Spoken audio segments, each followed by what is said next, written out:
segunda parte de este maravilloso video acerca de la historia de Palenque, nuestro buen amigo Fabio.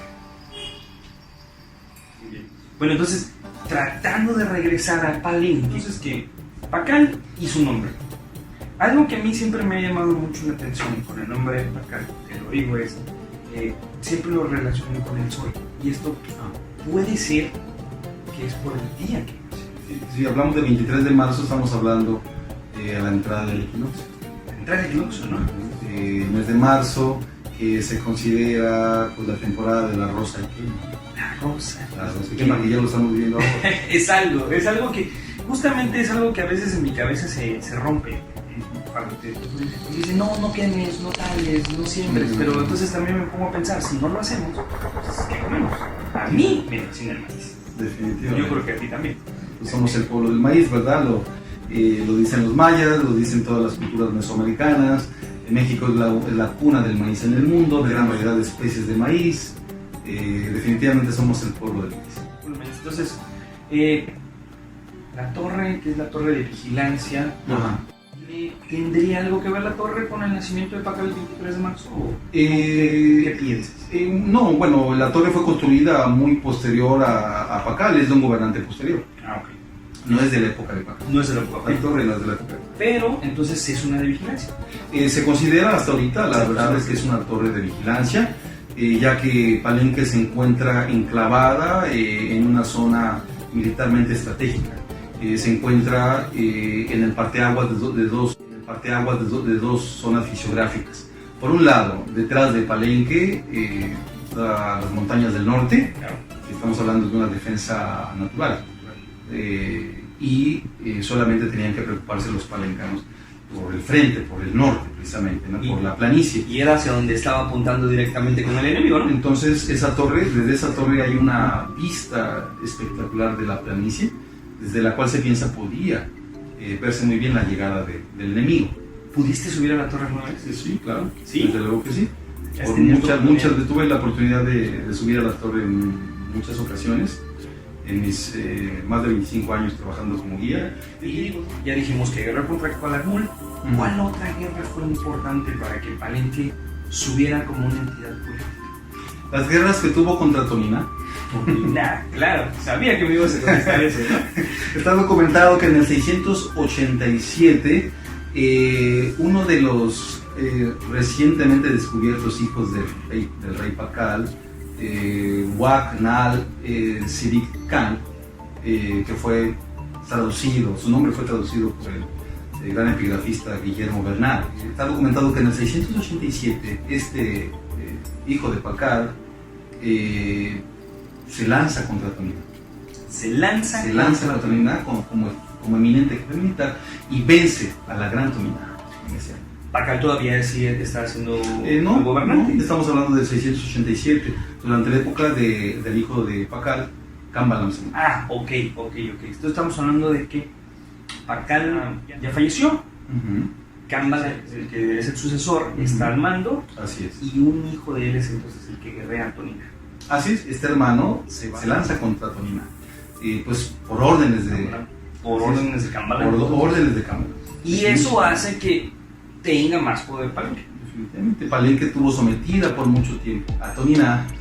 Eso le da mucho poder también, ¿verdad? Seguramente cobro de tributo, hasta que un gobernante de Tonina pues decide ya ponerle un alto a Palenque y empieza una etapa de esplendor para Tonina y una decadencia de Palenque. Claro, 687, ¿en qué época es el regreso de la, digamos, venganza o el stop de Tonina hacia Palenque, ¿no?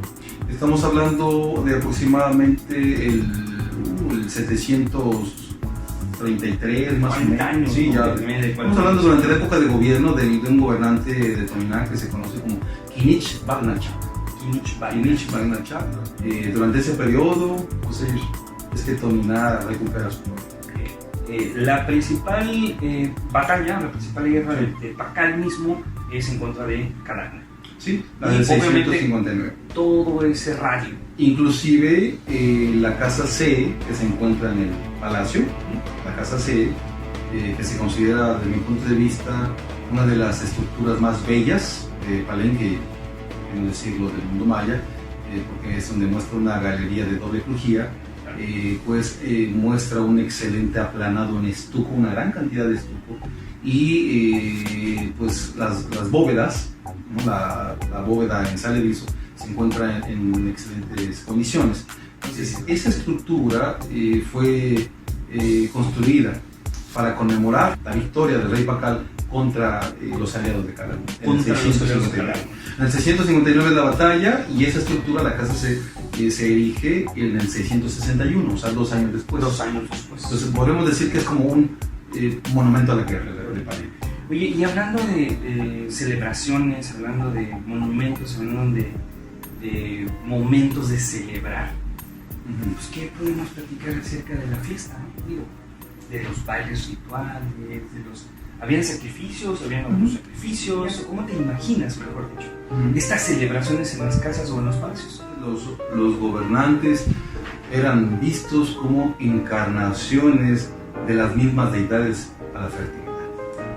Entonces ellos encarnaban y personalizaban al mismo dios del maíz, Hunal, al mismo dios de la agricultura o dios de la fertilidad, llamado Cahuil. La gente también se le considera el dios de la casa gobernante, porque es el que aparece en forma de báculo, de cetro, ¿verdad? En algunos gobernantes, sobre todo de la zona arqueológica de Yaxchilán, ¿verdad? De esa poderosa también entidad política. Entonces, pues seguramente ellos, al encarnar y personificar estas deidades de la fertilidad, realizaban rituales de autosacrificio, rituales de autoderramamiento de sangre, en el cual ellos ofrecían la sangre, que la sangre es la savia del ser humano, la savia del hombre. Entonces ofrecían la sangre es vida. Entonces ellos se creía que al ofrecer la sangre al cielo, porque normalmente la sangre era depositada en vasijas que contenían copal o pom, y ese pom se quemaba. Entonces esa sangre llegaba a los dioses en forma de humo, ¿no? En forma de humo. Claro. Esa sangre llegaba a los dioses en forma de humo, y esto se pensaba garantizaba, ¿verdad?, el favor de las deidades, porque era muy importante la ofrenda, el dar para recibir.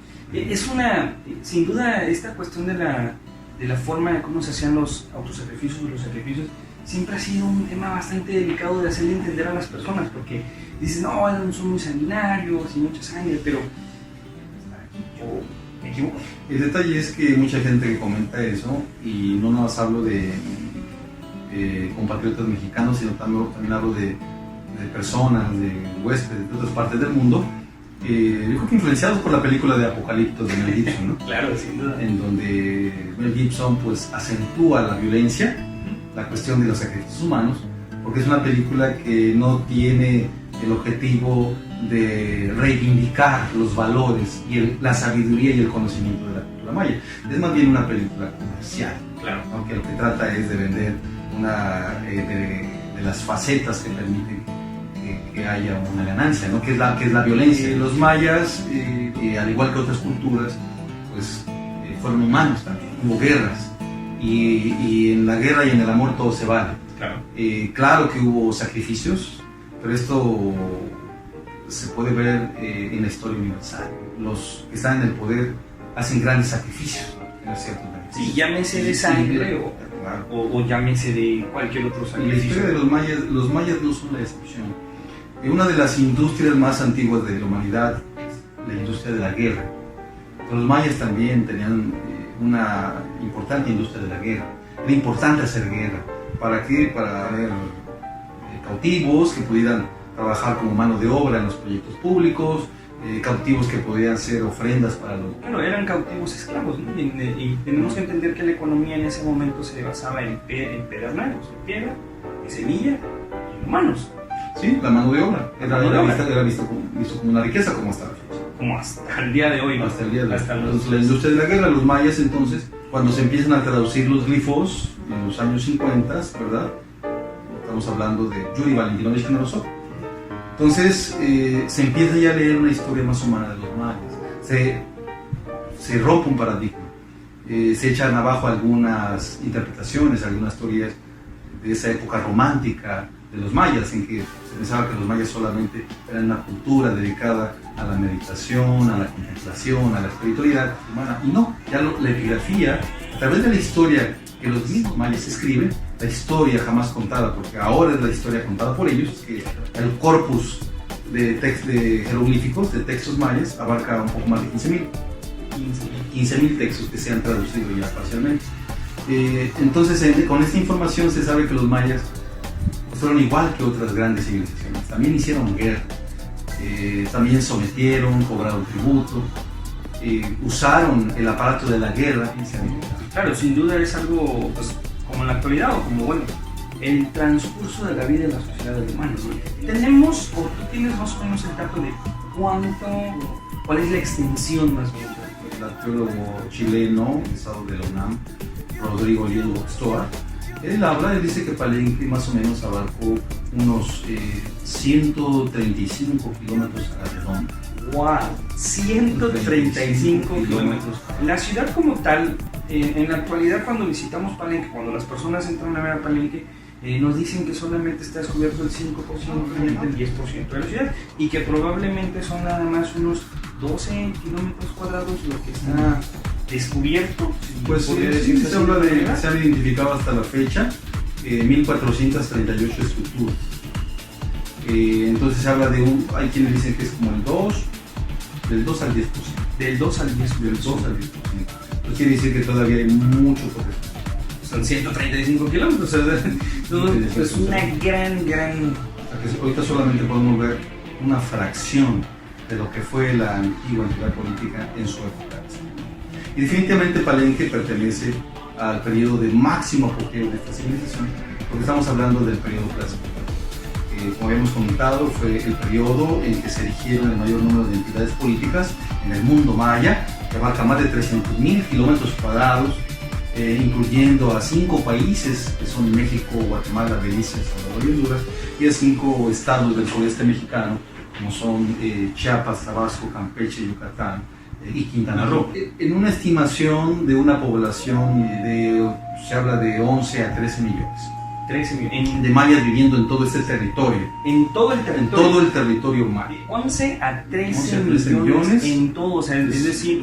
Son 5 países, México, Guatemala, Belice, El Salvador y Honduras, y 5 estados del sureste mexicano, Chiapas, Tabasco, Campeche, Yucatán y Quintana Roo. Esta información de la población maya, bueno, se la tomé de la obra de Richardson Hill, de su libro Las grandes sequías mayas, que se considera pues, una obra importante que nos habla del paleoclima, del clima que vivieron los mayas durante al finales del clásico y que tuvo mucho que ver con el colapso de la civilización, ¿no?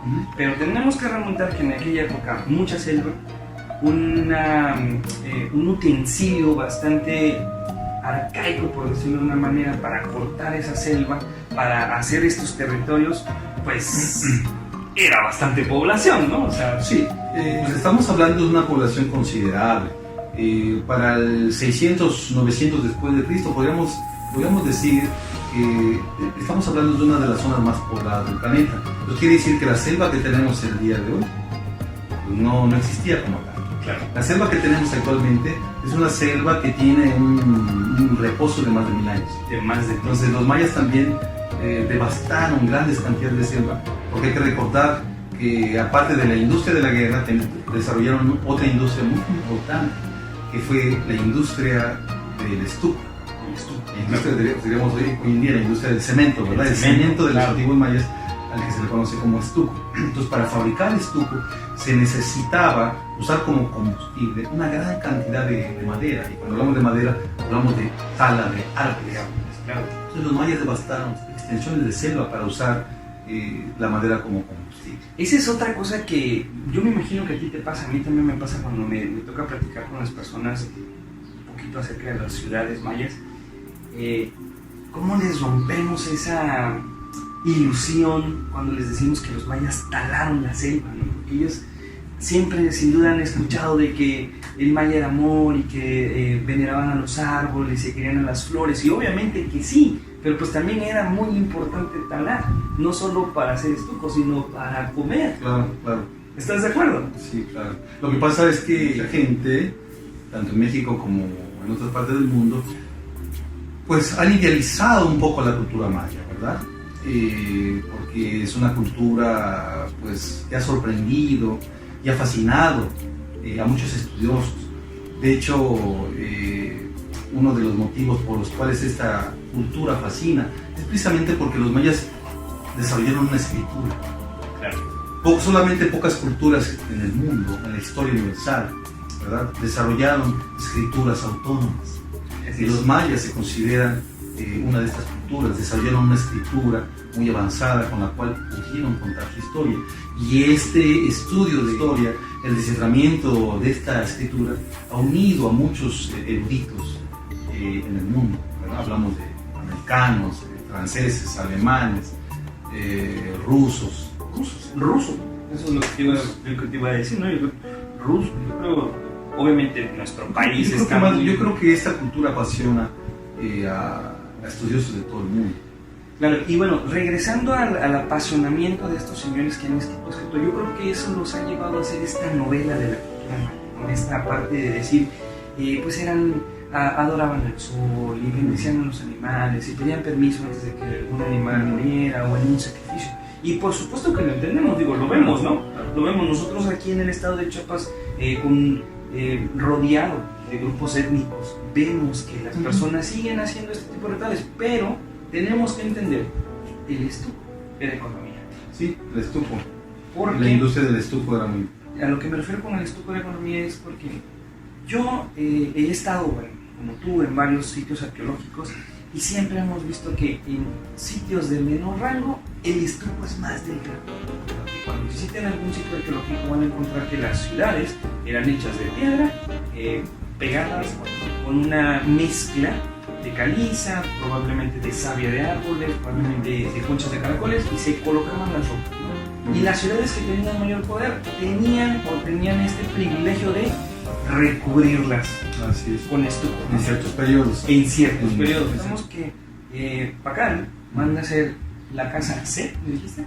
Sí, la casa C. Que es donde conmemora la victoria. La victoria, ¿no? Y tú dijiste muy claro que es la que mayor estuco tiene, ¿o me estoy es una de las estructuras que conserva muy bien el estuco. Los aplanados en estuco, tanto en la bóveda. Desde mi punto de vista, una de las estructuras que mejor se conservan en el país. Es una estructura muy bella para mí, la casa C. Ahí están representados, hay unos mascarones precisamente modelados en estuco que representan deidades de la guerra. Porque toda la estructura está dedicada a la guerra.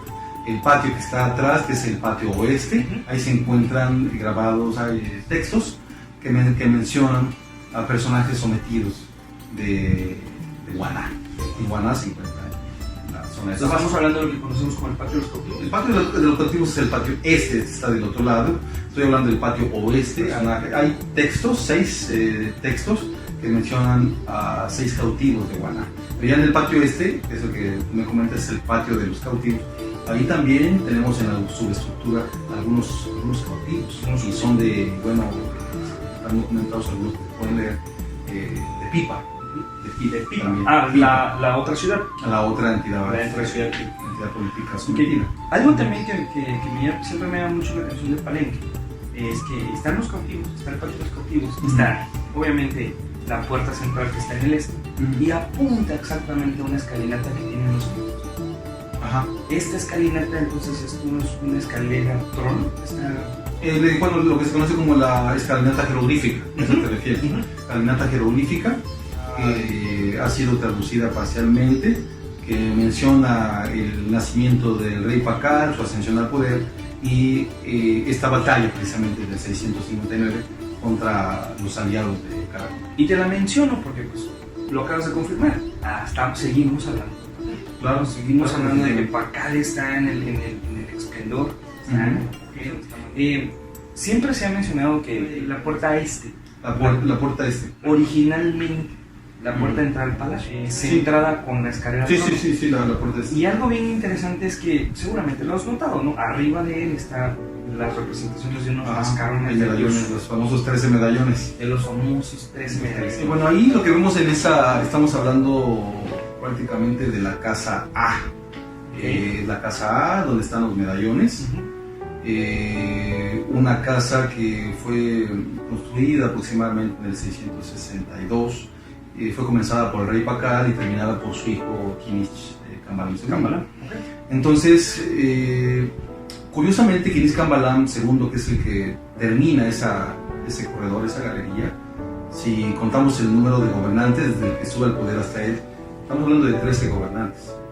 Entonces, se piensa que esos 13 medallones pudieran representar a 13 gobernantes desde Kukbalam, el fundador de la dinastía palencana en el 431, hasta Kinich Kambalam, que es el 13º. Perfecto. Yo siempre me he puesto a pensar, no sé si estoy equivocado, espero que no, en donde está la escalinata del trono de Pakal, y arriba de él, o sea, arriba en el friso, hay unos mascarones de Dios Chakra. Ajá. Y atrás, hacia la parte de lo que conocemos como el patio de los guerreros, ya ves que hay otros mascarones ahí también conocidos como probablemente el Dios Chak también, del maíz. Entonces, a eso es a lo que yo me refiero. Yo me imagino a Pakal sentado en el trono y diciendo, estoy respaldado por mis dioses, ¿no? Por el dios de la lluvia. Algo también interesante que me gustaría que tú nos des tu punto de vista es el único, bueno, es de los únicos patios que no tiene techo, ¿no? O sea, que tiene friso, pero que deja un cuadrángulo, ¿sí? Con una apertura increíble, desde donde yo siempre he soñado, si alguien está viendo este video de la isla de Palenque, que me dé a mí la oportunidad, seguramente Fabio ya está, o a lo mejor no, de estar sentado ahí para observar las estrellas. Estamos hablando del patio de los cautivos, precisamente. Un patio que se dice, por su estructura, ha diseñado como un tipo de arena o coliseo romano. Anfiteatro. Como un anfiteatro, porque pues tiene ahí las gradas. Gradas bancas, ¿no? Las gradas, lo que parecen como tribunas. Tribunas, exactamente. Son como tribunas en donde se piensa se sentaban los espectadores, probablemente a ver algún sacrificio humano, alguna ejecución. Se piensa que si hubo en algún momento de la historia de Palenque un lugar en el cual pudo haber habido decapitaciones o sacrificios humanos o ejecuciones, pudo haber sido ese lugar. ¿Ah, sí? Sí. Si hubo, pudo haber sido ese lugar, porque precisamente enfrente de la escalinata jeroglífica, estoy hablando de la casa A y la subestructura de la casa A, que son escalones muy altos. A un lado se encuentran los cautivos, 5 y 4 de un lado. Sí. Entonces esos escalones están demasiado grandes, demasiado altos, como para que hayan sido construidos para subir. Son muy incómodos. Exactamente. Entonces su altura y su grosor más bien nos dicen que podrían haber sido construidos para alguna ejecución, a lo mejor hasta para alguna decapitación o algún empuje, ¿no? Algún empuje, o para alguna danza. Alguna danza en ese lugar. O sea, tiene el tamaño ideal como para una danza, a la manera de los danzantes que vemos en las pinturas de los murales de Bonampak. Ah, claro, con estos movimientos, ¿no? Tenemos en los murales de Bonampak, en el cuarto número 3, una escalinata en donde se ven algunos danzantes. En una escalinata parecida, bueno, a lo que pudiera ser la Acrópolis, las plataformas de la Acrópolis de Tolima, o una escalinata como la que vemos hoy, en el patio, en el llamado patio este. Incluso en ese cuarto hay un sacrificio de corazón. En el cuarto número 3 de Bonampak, donde están haciendo la danza, también hay un personaje que está de rodillas, sostiene, parece ser una daga, y en la mano sostiene algo que por el deterioro de la pintura no sabemos exactamente qué es, y parece ser que había un cuerpo, y hay dos sujetos abajo que parece que sostienen brazos y sostienen piernas, ¿no? Definitivamente. ¿En qué está hablando? ¿En el cuarto número 3? En el cuarto número 3. En la danza del cuarto número 3. Claro, porque definitivamente esas pinturas murales nos hablan de la guerra. Son pinturas que son alusivas a la guerra. Probablemente ese edificio sea igual un monumento a la guerra.